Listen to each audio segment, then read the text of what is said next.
Nimejaribu kutafuta matumaini ya kupea mashabiki wa Arsenal, lakini nimeshindwa kupata.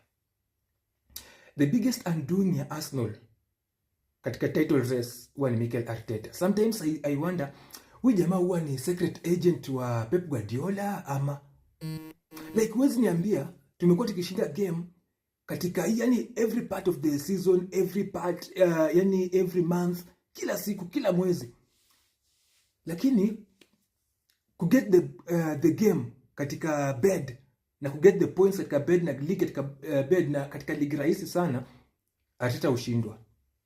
You can imagine now, right now, hii ni kama 2 points ahead of Manchester City kwa sababu na game in hand.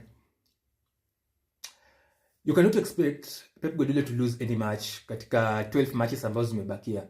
Na what you can only do ni kuwin your matches.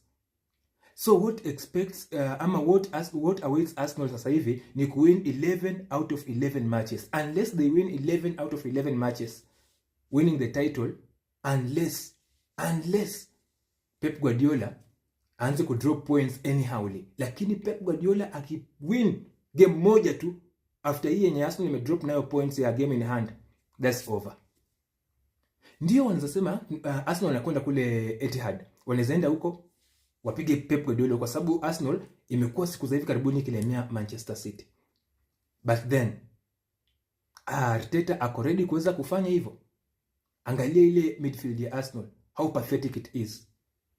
No creativity. Angalia wings za Arsenal, no creativity. Angalia coach wa Arsenal, Ben White anafanya nini bench wakati nani mchezaji Timber anaonekana anapaka na flip, anatembea kama anatembea akiwa na struggle.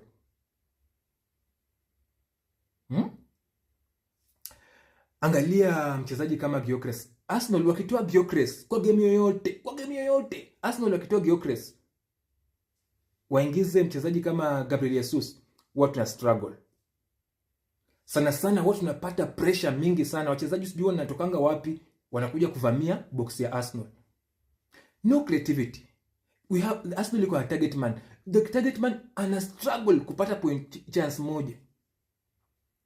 Haaland miss chances hata 10, lakini ile nyingi kwa sababu ni nyingi zinakuja atafunga.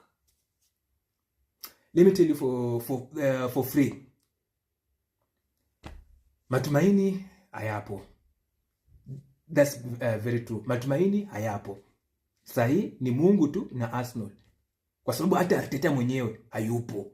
Ni Mungu na Arsenal. Labda kama Mungu anataka Arsenal washinde hii ligi, lakini Arteta hayupo. Mafans